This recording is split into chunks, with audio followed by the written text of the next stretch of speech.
तो M2R5 की जो थियरी की बात करें तो जो सिलेबस है उसको कल ब्रीफली हमने देखा और वहां से जो भी की पॉइंट्स थे वो सारे के सारे थियरी पोर्शन के पॉइंट्स हम यहाँ पे आज डिस्कस करने वाले हैं। और ये एक कंप्लीट 3 घंटे की पूरी प्रॉपर क्लास है। इसमें अगर आपने अच्छे से कंसंट्रेट करके पॉइंट्स को अच्छे से समझ लिया, कॉन्सेप्ट्स को अच्छे से समझ लिया, तो आपका M2R5 का थियरी पोर्शन पूरा का पूरा प्रिपेयर हो जाएगा। तो इंटरनेट है क्योंकि वेबसाइट डिजाइनिंग एंड पब्लिशिंग है हमारे टॉपिक का नाम। आज हम लोग पब्लिशिंग तक पूरा चेक करने वाले हैं, पब्लिशिंग तक क्या होता है, कौन से टूल्स यूज होते हैं, किस तरीके से। सबसे पहले हम स्टार्ट करेंगे वर्ल्ड वाइड वेब से। तो वर्ल्ड वाइड वेब की अगर बात करो तो वर्ल्ड वाइड वेब को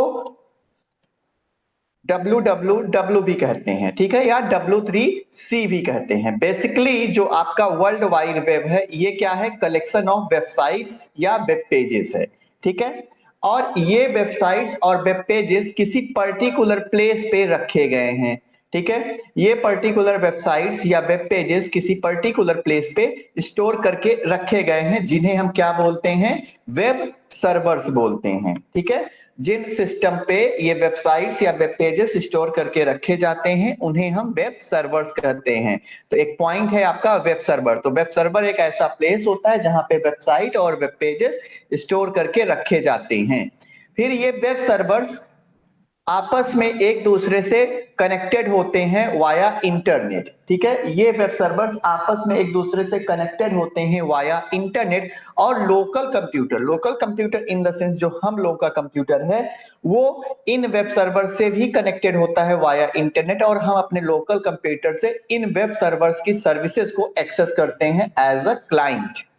तो world wide web which also known as web is a collection of websites or web pages stored in web servers and connected to local computers through the internet. These websites these websites contain, अब इन websites में क्या हो सकता है भाई, केवल text हो सकता है, ठीक है, डिजिटल इमेजेस हो सकती हैं, ऑडियोज हो सकते हैं, वीडियोज हो सकते हैं, स्लोगन्स हो सकते हैं, कोटेशंस हो सकते हैं, एक्सेट्रा एक्सेट्रा। तो एक एक या तो केवल इमेज होगी या तो केवल टेक्स्ट होगा या फिर मिक्स करके होगा, ठीक है। बहरहाल ये आगे का पोर्शन है कि वेबसाइट्स के टाइप क्या होते हैं और क्या क्या कंटेंट होते हैं किसी पर्टिकुलर वेबसाइट में। अभी हम www पढ़ने जा रहे हैं। तो users can access the content of these sites from any part of the world over the internet using their devices such as computers, laptop, cell phones etcetera. तो हमने अभी बात करी, हम उन वेब सर्वर से with the help of internet, ठीक है, with the help of internet उन रिसोर्सेज को एक्सेस कर सकते हैं अपनी डिवाइसेस से, वर्ल्ड के किसी भी कोने में बैठ के। The www along with the internet enables the retrieval and display of text and media to your device. अगर हम इंटरनेट और www की बात करें, इन दोनों को जब मिला दिया जाता है तो हम क्या कर सकते हैं, मैसेजेस को या डेटा को अपने लोकल सिस्टम पे डाउनलोड करके उसको व्यू कर सकते हैं। तो यहां पे एक दिमाग में आपके आ रहा होगा कि इंटरनेट और www क्या अलग अलग हैं? बिल्कुल, इंटरनेट और www बिल्कुल अलग हैं। तो क्या डिफरेंस है, आइए देखते हैं। तो यहाँ पे देखिए लिखा भी है कि some peoples use the terms internet and world wide web interchangeably, they think they are the same thing, but ऐसा नहीं है। इंटरनेट अलग चीज है और www अलग चीज है। Internet is entirely different from www, पूरी तरीके से www से क्या है, इंटरनेट अलग चीज है। It is a world wide network of devices. जो आपका इंटरनेट है वो क्या है, वर्ल्ड वाइड नेटवर्क है, मतलब वर्ल्ड वाइड इंटरकनेक्शन है किसका, डिवाइसेस का। अब डिवाइस में आपका मोबाइल हो सकता है, डेस्कटॉप हो सकता है, लैपटॉप हो सकता है, टैबलेट हो सकता है, ठीक है। It enables user to send emails to other users and chat with them online. तो इंटरनेट से आप वेरियस फैसिलिटीज अवेल कर सकते हो, जैसे चैटिंग कर सकते हो, वीडियो कॉलिंग कर सकते हो, ठीक है, इस तरीके की चीजें कर सकते हो आप। For example when you send an email और chatting with someone online, you are using the internet. तो इंटरनेट एक फैसिलिटी है, ठीक है। तो www की बात करें तो www क्या है, इंटरनेट तो एक फैसिलिटी होगी जिससे हम क्या कर रहे हैं, कनेक्शन स्टैब्लिश कर रहे हैं, अपने पीसी का कनेक्शन उस पर्टिकुलर पर्सन के पीसी से इंटरनेट की हेल्प से हम क्या कर रहे हैं, स्टैब्लिश कर रहे हैं। बट अगर www की बात करें तो www उस पीसी से कनेक्शन स्टैब्लिश होने के बाद जो इंफॉर्मेशन हम एक दूसरे को भेज रहे हैं, जो इंफॉर्मेशन हम एक दूसरे को भेज रहे हैं वो हमारा क्या है, www है, वो हमारा क्या है, www है। जैसे यहाँ पे एक एग्जांपल कोट किया गया है, आप देखिए तो you have opened a website like google.com for information. कुछ सर्च करने के लिए आपने एक सर्च इंजन ओपन किया और एक गूगल एक सर्च इंजन है, ठीक है। You are using the world wide web. Now आप क्या यूज कर रहे हो, वर्ल्ड वाइड वेब, क्योंकि आपने कोई इंफॉर्मेशन मांगी है, ठीक है। A network of servers over the internet. तो इंटरनेट से कनेक्टेड सर्वर्स का एक नेटवर्क इज कॉल्ड www, जो वेरियस इंफॉर्मेशन कंटेन करते हैं, और जब आप डिमांड करोगे तो आपको वो सारी इंफॉर्मेशन क्या करते हैं, प्रोवाइड करते हैं। And the servers renders that page to your browser. तो जब आप रिक्वेस्ट करोगे तो सर्वर उसको रिस्पॉन्स की तरह उस वेब पेज को आपके वेब ब्राउजर से क्या करेगा, लिंक करा देगा, ठीक है। Your computer is called a client who runs a program. तो वेब ब्राउजर इंटरनेट को एक्सेस करने का मतलब www को with the help of internet access करने का जो एप्लीकेशन प्रोग्राम है उसे क्या बोलते हैं, वेब ब्राउजर बोलते हैं। वेब को ब्राउज करने वाला मतलब www पे तो बहुत ढेर सारी इंफॉर्मेशन पड़ी है और वो सारी इंफॉर्मेशन इंटरनेट की हेल्प से आप तक आएगी, लेकिन पहले आपको उस पर्टिकुलर इंफॉर्मेशन को www की हेल्प से ढूंढना पड़ेगा। And ask the other computer for the information it needs. तो वेब ब्राउजर से आप क्या करोगे, आपने लिखा www.google.co.in अपने वेब ब्राउजर पे। जैसे अगर हम बात करें तो ये हमारा एक वेब ब्राउजर है मोजिला फायरफॉक्स, हमने लिखा google.com, ठीक है, google.com। तो अब ये google.com किसी वेब सर्वर पे सेव होगा, ये google.com किसी पर्टिकुलर वेब सर्वर पे क्या होगा, स्टोर किया जाएगा। अब जैसे ही हमने यहाँ पे इंटर किया तो गूगल रिक्वेस्ट गई with the help of internet. अभी इंटरनेट हमने सिस्टम का निकाल दें तो ये चीज हमें नहीं मिलेगी, ठीक है, नो इंटरनेट कनेक्शन आएगा। तो अब हमने जैसे इंटर किया तो रिसोर्स की रिक्वेस्ट गई हमारे वेब ब्राउजर से, ठीक है, रिसोर्स की रिक्वेस्ट गई कहां पे, इंटरनेट पे। इंटरनेट ने उस पर्टिकुलर रिसोर्स को सर्च किया। अब www की हेल्प से क्या हुआ, वो वर्ल्ड वाइड वेब की इंफॉर्मेशन हमारे सिस्टम पे लोड हो गई और गूगल का एक पेज हमारे पास आ गया, ठीक है। This one is your internet and www। I hope कि आपको काफी कुछ क्लियर हुआ होगा इस टॉपिक पे। अब अगर हिस्ट्री की बात करें, www की हिस्ट्री की बात करें तो ये जो इमेज आप देख रहे हो ये है मिस्टर टिम बर्नर्स ली, ठीक है, यही वो पर्सन है जिन्होंने इन www का कॉन्सेप्ट दिया, ठीक है। अब अगर हम आगे बात करें, the world wide web was invented by a British scientist Tim Berners Lee in 1989। ये बहुत ही इंपॉर्टेंट पॉइंट है कि टिम बर्नर्स ली ने 1989 में वर्ल्ड वाइड वेब को इन्वेंट किया था।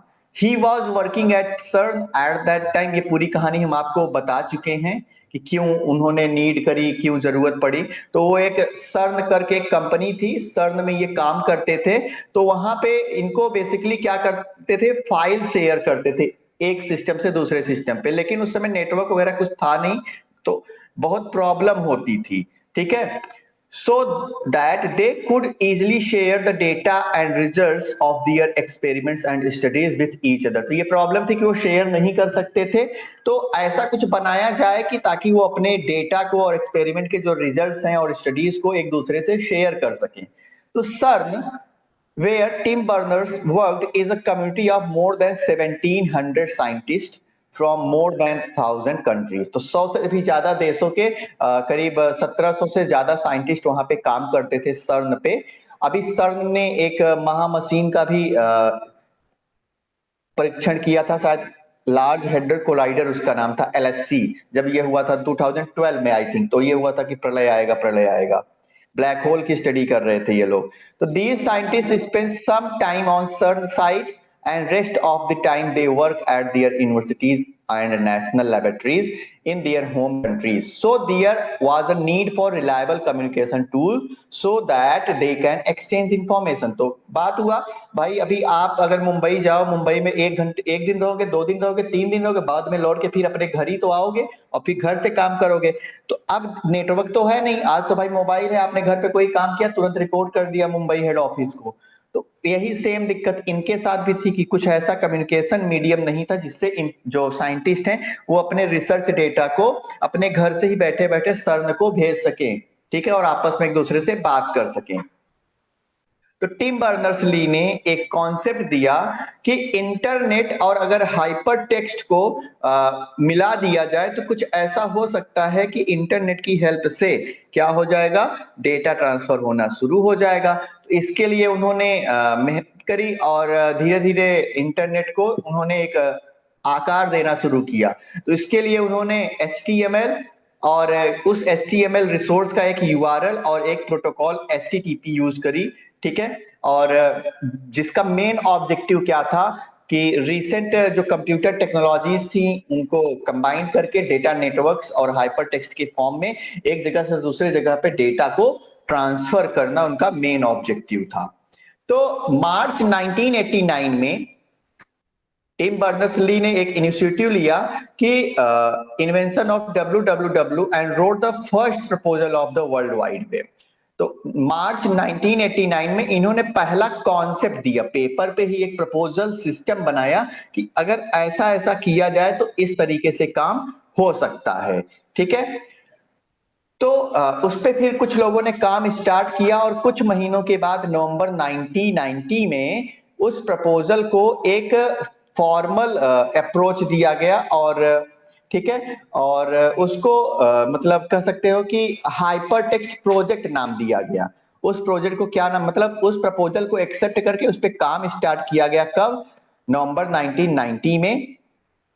और उस प्रोजेक्ट को नाम क्या दिया गया, हाइपर टेक्स्ट प्रोजेक्ट, ठीक है। और जिसको बाद में क्या बोला गया, वर्ल्ड वाइड वेब। तो वर्ल्ड वाइड वेब का पुराना नाम क्या था, hyper text project. Important point है, ठीक है। तो वर्ल्ड वाइड वेब का पुराना नाम क्या था, hyper text project, clear. And तो इसमें क्या होता था कि जो डॉक्यूमेंट्स थे, जो डेटा था, वो एक दूसरे से लिंक किया जाता था जिससे वो यूजर के भी कंप्यूटर पे भी आसानी से दिख जाते थे, ठीक है। तो इनके इस प्रपोजल में 3 मेन टेक्नोलॉजीज को इन्होंने इंक्लूड किया था और वो 3 मेन टेक्नोलॉजीज थी, HTML था, URL था और HTTP था। URL बेसिकली उस रिसोर्स का एड्रेस था, HTML एक लैंग्वेज थी जिससे मार्कअप मार्किंग का काम किया जा सकता था, हाइपर टेक्स्ट बनाया जा सकता था, और HTTP जो हाइपर टेक्स्ट को ट्रांसफर करने का काम करती थी सोर्स से डेस्टिनेशन तक। तो in 1990 Tim Berners-Lee was able to run the first web server and browser at CERN। तो पहली बार जो पहला www सर्वर और क्लाइंट प्रोग्राम रन हुआ वो 1990 में CERN में किसने रन कराया, मिस्टर टिम बर्नर्स ली ने रन कराया। और उन्होंने एक डेमोन्स्ट्रेशन दिया लोगों को कि हाँ देखो इस तरीके से ये टेक्नोलॉजी जो है वो क्या करेगी, काम करेगी। इसके लिए उन्होंने एक नेक्स्ट कंप्यूटर लिया, उस समय एक कंप्यूटर का नाम था नेक्स्ट, ठीक है। इसको इस पे इन्होंने वेब सर्वर बनाया, ठीक है। और उस कंप्यूटर पे एक नोट लिखा, जो बनाया उन्होंने डॉक्यूमेंट, उस पे लिखा the machine is a server, do not power it down, ठीक है। इसको क्या किया, the machine is server, do not power it down, उस पे ये मैसेज उन्होंने लिखा, so that it was not switched off accidentally by someone. तो उन्होंने ये नोट वहां पे लिखा कि the machine is a server, do not power it down. तो इससे क्या हुआ, जब लोग वहां जाते थे उसको बंद करने तो वो लोग देखते थे कि अच्छा इसको डाउन नहीं करना है, मतलब स्विच ऑफ नहीं करना है, तो एक्सीडेंटली कोई उसको स्विच ऑफ ना कर दे, इसलिए वो बनाया गया।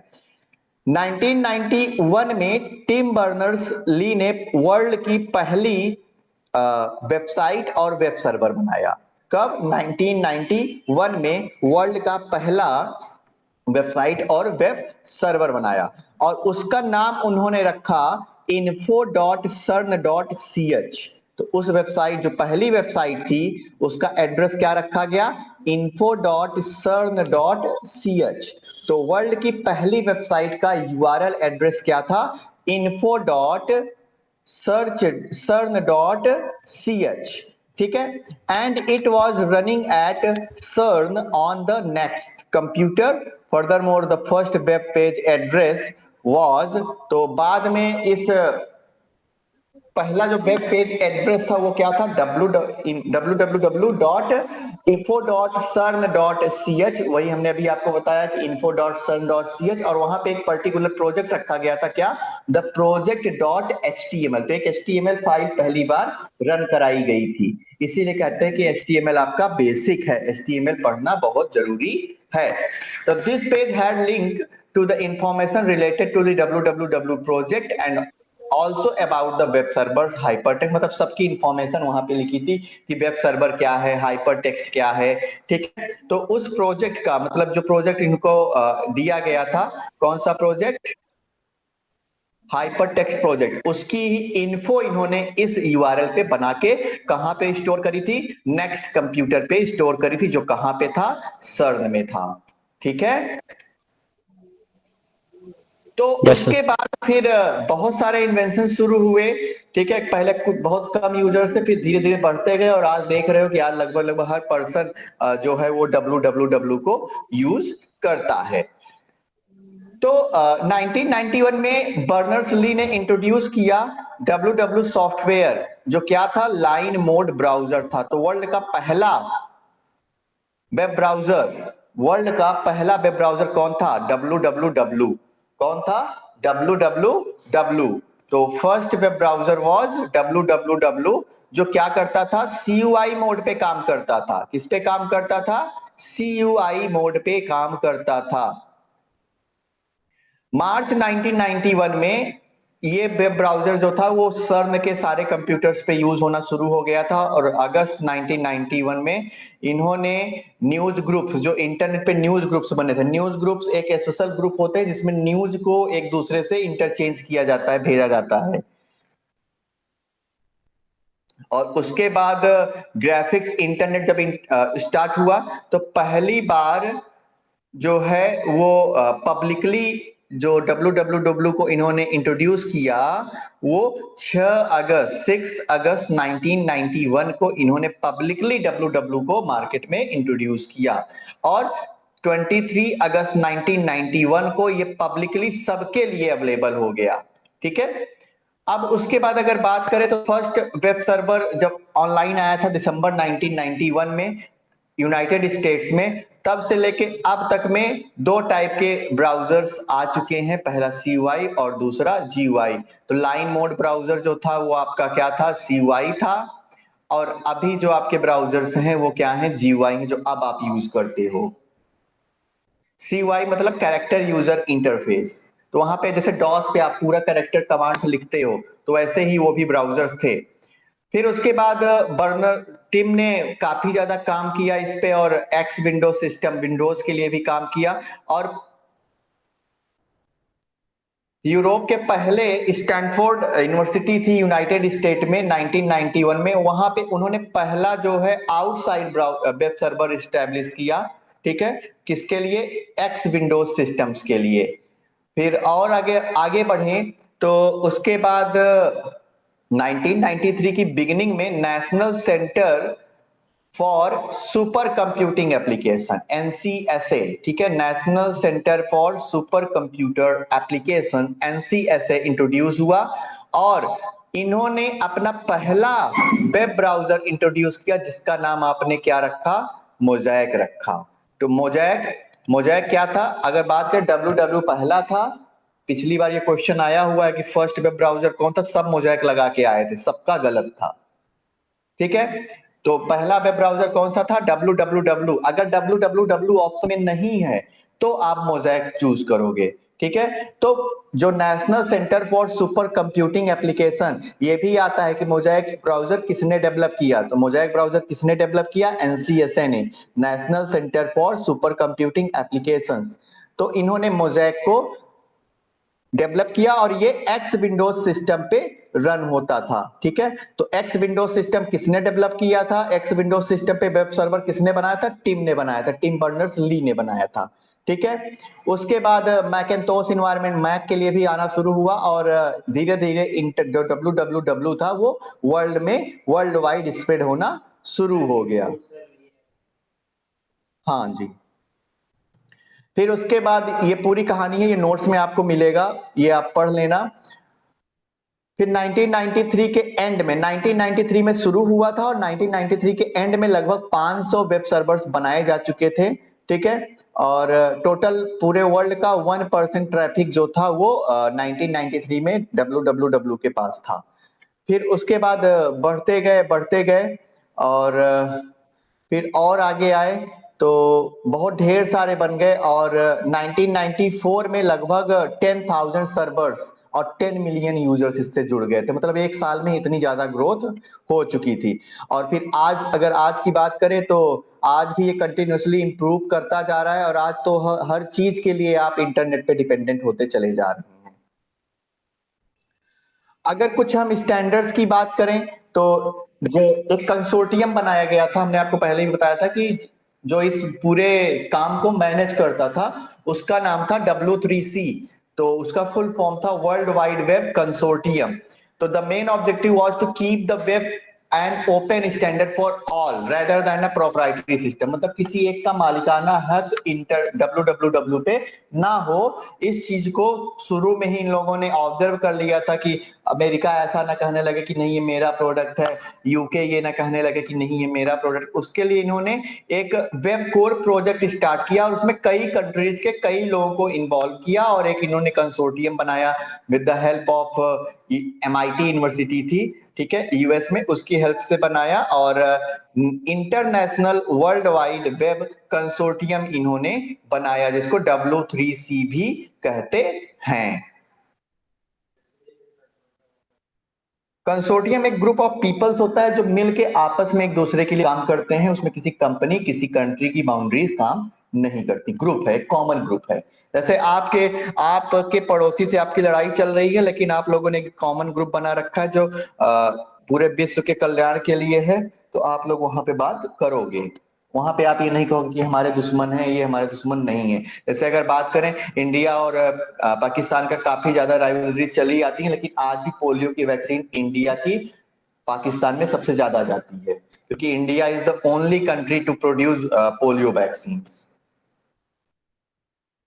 तो इन 2003 तो यूरोपियन रिसर्च कंसोर्टियम भी एक बना था, किसमें? इंफॉर्मेटिक्स एंड मैथमेटिक्स के लिए।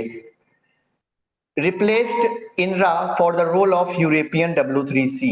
तो जो यूरोपियन W3C, दो W3C बने थे, एक बना था international world wide web consortium और एक यूरोप ने अपने लिए अलग से बनाया था W3C। बाद में ये मर्ज होके क्या बन गया? European research consortium in informatics and mathematics. ठीक है, तो ये पूरी कहानी थी इंटरनेट के हिस्ट्री की। अब बात करते हैं how the world wide web works. तो आप अगर बात करो तो आप सीधे ब्राउजर ओपन करते हो क्योंकि www की बात करें तो जो भी रिसोर्स आप एक्सेस करते हो with the help of web browser ही एक्सेस करते हो। चाहे वो CY ब्राउजर एक्सेस कर रहे हो, चाहे वो GUI ब्राउजर एक्सेस कर रहे हो। तो अब आगे चलते हैं कैसे ये काम करता है। तो देखो, एक वेब सर्वर होगा, ठीक है, एक वेब सर्वर होगा और एक वेब ब्राउजर होगा। वेब सर्वर आपका कहीं लोकेटेड होगा, पूरे वर्ल्ड में कहीं भी लोकेट हो सकता है। तो with the help of internet आप क्या करोगे? अपने वेब ब्राउजर से रिक्वेस्ट करोगे वेब सर्वर से। ठीक है, आप with the help of internet उस वेब सर्वर के रिसोर्स के लिए रिक्वेस्ट करोगे और फिर वो web server with the help of internet आपको वो रिसोर्स आपके वेब ब्राउजर पे प्रोवाइड करेगा। तो द वेब वर्क्स, ये पूरी होल सोल वर्किंग यही होती है, यही कहानी नीचे पूरी लिखी गई है। तो the web works as for the internet basic client server format. तो क्लाइंट जो रिक्वेस्ट करेगा वो आपका क्लाइंट होगा और जो रिस्पॉन्स करेगा वो आपका क्या होगा? सर्वर होगा। तो अगर हम आगे बात करें तो ये देखो, ये कुछ इस तरीके से काम करता है। कहानी पे हम इसलिए नहीं जा रहे हैं क्योंकि कहानी आप पढ़ लोगे, आप लोग सब लोग समझदार बच्चे हो। ये नोट्स आपको मिल जाएंगी। तो यहां पे देखो वेब सर्वर है, web server with the help of internet. तो वेब सर्वर और क्लाइंट्स को कनेक्ट करने के लिए एक इंटरफेस यूज हुआ है, that one is your internet. अब यहां से आप किससे रिक्वेस्ट करोगे? आप रिक्वेस्ट करोगे इंटरनेट से, और इंटरनेट वेब सर्वर से रिक्वेस्ट करके क्या करेगा? आपका डेटा आप तक पहुंचाएगा। अब आपका डेटा वेब सर्वर पे कहां स्टोर होगा? डेटाबेस में स्टोर होगा। तो डेटाबेस एक ऐसा प्लेस है जहां सबका डेटा स्टोर होता है, ठीक है। डेटाबेस एक ऐसा प्लेस है जहां सबका डेटा स्टोर होता है। तो आपने अपने कंप्यूटर से रिक्वेस्ट करी, और रिक्वेस्ट किस फॉर्म में होगी? हाइपरटेक्स्ट ट्रांसफर प्रोटोकॉल, ठीक है। रिक्वेस्ट कैसी होगी? Hypertext transfer protocol. तो क्लाइंट कौन होगा? लोकल कंप्यूटर, मतलब हमारा आपका कंप्यूटर, वो क्लाइंट होगा। तो आप इंटरनेट से रिक्वेस्ट करोगे, इंटरनेट हमारे पास से सिस्टम से रिक्वेस्ट करेगा, हमारा सिस्टम डेटाबेस से उस डेटा को ढूंढेगा, और फिर आपको with the help of internet ही आपको रिस्पॉन्स प्रोवाइड करेगा। और रिस्पॉन्स आपका कैसा होगा? हाइपर टेक्स्ट मार्कअप लैंग्वेज के फॉर्म में होगा। जैसे यहां से हमने स्क्रीन शेयर करी है, तो आप लोग इंटरनेट की हेल्प से पहले हमसे जुड़े हो, आप लोग इंटरनेट की हेल्प से पहले हमसे जुड़े हो, और फिर आपने क्या करा? हमसे एक्सेप्ट करवाया, हमने आप सबको क्लास में एडमिट किया गूगल क्लास में, और फिर उसके बाद हमने आपको डेटा देना शुरू किया। तो ये पूरी कहानी यहाँ पे लिखी है, प्लीज इसको पढ़ लीजिएगा। हम बात कर लें तो हाइपर टेक्स्ट मार्कअप लैंग्वेज, पहले पढ़ाने का मतलब अब समझ में आ रहा है हमने पहले HTML क्यों करा दिया था, क्योंकि HTML का कुछ इसी तरीके का आपने बनाया था। अगर बात करें तो HTML होता है, टाइटल होता है, बॉडी होता है, फिर बॉडी और HTML क्लोज हो जाता है, तो वही पूरी है। तो ये जो HTML का कोड था, अगर आप ध्यान दो तो HTML का कोड आप रन कहाँ कराते थे? किसी वेब ब्राउजर पे ही रन कराते थे। तो कुछ कॉमन वेब ब्राउजर्स की ये पूरा HTML का ही लिखा है कि HTML stand for hypertext markup language, ये H1 ये करता है, पैराग्राफ ये करता है, टेबल ये करता है, इमेज ये करता है, और बहुत ढेर सारी चीजें। तो कुछ कॉमन वेब ब्राउजर्स के नाम हैं, कौन कौन से? Chrome, safari, UC browser, Firefox, internet explorer, और अभी इंटरनेट एक्सप्लोरर को रिप्लेस करके माइक्रोसॉफ्ट ने एक नया वेब ब्राउजर इंट्रोड्यूस किया है, that one is your Microsoft Edge. UC browser मत यूज करिएगा क्योंकि ये चाइना मेड कंपनी का है, बिल्कुल भी मत यूज करिएगा, स्वदेशी अपनाइए। सफारी यूज कर सकते हो, सफारी में आपको बहुत सारे ऑप्शंस मिलेंगे, बट सफारी थोड़ा सा स्लो चलता है, लेकिन सफारी काफी सिक्योर है और काफी अच्छी फैसिलिटीज आपको प्रोवाइड होती हैं। फायरफॉक्स आपका ओपन सोर्स है, गूगल क्रोम भी आपका ओपन सोर्स है, और सबसे ज्यादा यूज होने वाले ब्राउजर्स में भी है गूगल क्रोम। तो वेब ब्राउजर बेसिकली, जिसको ब्राउजर आप कहते हो, ये वेब से डेटा को ब्राउज करने का काम करता है, वेब से डेटा को ब्राउज करने का काम करता है। तो बेसिकली जो भी हाइपर लिंक्ड डेटा होगा वो ब्राउजर में इजिली जो है वो रेंडर हो जाता है, और आपको वो डेटा डिस्प्ले हो जाएगा। अब अगर हम HTTP की बात करें, तो अभी कल भी बात करी थी हम लोगों ने HTTP की, फिर से आज कर लेते हैं। तो हाइपर टेक्स्ट ट्रांसफर प्रोटोकॉल है HTTP, इसका फुल फॉर्म होता है क्या? Hyper text transfer protocol. ये किस लेयर की प्रोटोकॉल है? OSI में एप्लीकेशन लेयर की प्रोटोकॉल है, ये हम लोगों ने कल अभी बात करी थी। और ये इनेबल करती है www में, ताकि एंड यूजर डेटा को आपस में एक दूसरे से क्या कर सकें? इंटरचेंज कर सकें, ट्रांसफर कर सकें। The client is a web browser which communicates with the web server which host the website. तो जो सर्वर वेबसाइट को होस्ट करेगा, मतलब जिस सर्वर पे वेबसाइट्स रखी जाएंगी, उसे क्या कहेंगे? होस्ट कहेंगे, या उसे क्या कहेंगे?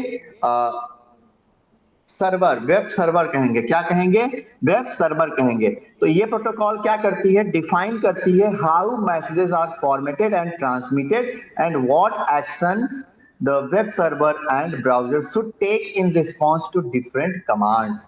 तो HTTP का बेसिक काम क्या होता है कि डेटा किस तरीके से ट्रांसफर होगा, कितना डेटा एक बार में ट्रांसफर होगा, कैसे ट्रांसफर होगा, और अगर कोई सिचुएशन आती है जहां पे एक्शन लेना पड़े, तो वेब ब्राउजर क्या एक्शन ले सकता है एज अ क्लाइंट, और वेब सर्वर क्या एक्शन ले सकता है एज अ वेब सर्वर। ये चीज डिफाइन कौन करता है? HTTP डिफाइन करता है, ठीक है।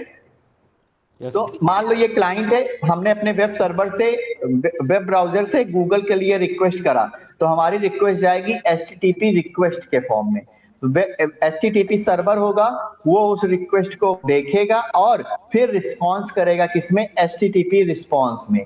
तो HTTP रिस्पॉन्स और HTTP रिक्वेस्ट, जब रिक्वेस्ट करी जाएगी तो कौन सी चलेगी, HTTP रिक्वेस्ट क्वेरी जाएगी, और जब रिस्पॉन्स आएगा वेब सर्वर से हमारे लिए तो वो क्या होगा, HTTP रिस्पॉन्स होगा। तो यहाँ पे देखो कहानी भी लिखा हुआ है कि when we open a website using a browser, a connection to the web browser is open.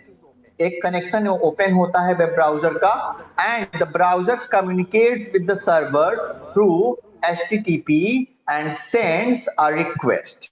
तो सर्वर से वो कनेक्ट होगा with the help of HTTP और एक रिक्वेस्ट सेंड करेगा।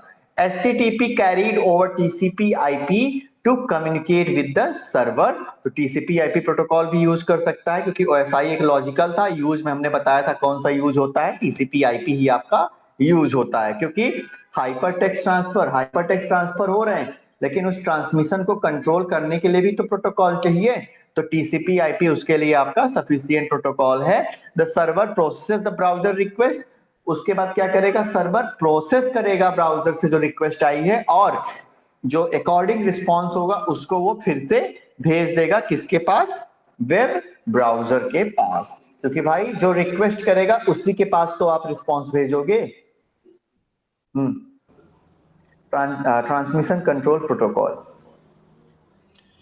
अब अगर हम बात करें वेबसाइट की, तो वेबसाइट आपका क्या होता है, a website is a collection of web pages and related content that is defined by a common domain name and published on at least one web server। तो वेबसाइट क्या है, website collection of web pages हैं। Website क्या है, website collection of web pages, लेकिन कैसे web pages, एक दूसरे से रिलेटेड कंटेंट वाले वेब पेजेस।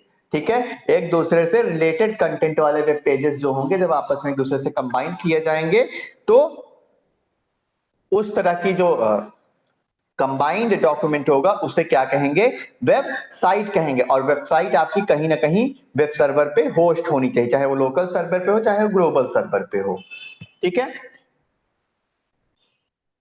जैसे wikipedia.org, google.com, amazon.com, flipkart.com, ये सब एक वेबसाइट है। अगर amazon.com की बात करो तो आप वेबसाइट ओपन करोगे तो देखो वेबसाइट में कई कैटेगरीज मिलती हैं, लेकिन amazon.com पे अब आपको गाना सुनने को नहीं मिलेगा, वो मिलेगा कहाँ पे, music.amazon.com पे। तो हर एक वेबसाइट पर्टिकुलर काम के लिए बनाई जाती है। हाँ, फिर वेब पेज की बात करें तो a web page is a specific collection of information provided by a website and displayed to a user in a web browser. तो वेब पेज क्या है, वेब पेज एक इंफॉर्मेशन का कलेक्शन है। वेब पेज इंफॉर्मेशन का एक collection है जो क्या कर देगा, आपके डेटा को वेबसाइट की हेल्प से डिस्प्ले कराने का काम करेगा आपके वेब ब्राउजर पे। अब website typically consist of many web pages. तो अगर वेबसाइट की बात करें तो वेबसाइट में नंबर ऑफ वेब पेजेस होंगे जो एक तरह की इंफॉर्मेशन को डिस्प्ले कराएंगे। तो जब इन वेब पेजेस को लिंक कर दिया जाता है, ठीक है, एक दूसरे से एक कोहेरेंट फैशन, मतलब हायरार्किकल फॉर्म में, तो जो पेजेस होते हैं उन्हें क्या बोलते हैं, वेब पेज बोलते हैं। अगर हम वेब पेज की बात करें तो वेब पेज एक मेटाफोर है, मतलब एक कह सकते हो कि एक कंपैरिजन है किससे, कि जो बाउंड कर दिए जाए एक दूसरे से, that one is a web pages. ठीक है, तो अब वेब पेज में दो तरीके की चीजें होती हैं, एक फ्रंट एंड होता है और दूसरा क्या होता है, बैक एंड होता है। ठीक है, एक फ्रंट एंड होता है और दूसरा क्या होता है, बैक एंड होता है। तो फ्रंट एंड जिससे एंड यूजर इंटरेक्ट करे, ठीक है, फ्रंट एंड जिससे एंड यूजर इंटरेक्ट करे। भाई हमारे ब्राउजर पे, ब्राउजर हमारा फ्रंट एंड है, ठीक है, ब्राउजर हमारा एक एप्लीकेशन प्रोग्राम है, यहाँ पे फ्रंट एंड हमें डिस्प्ले होगा।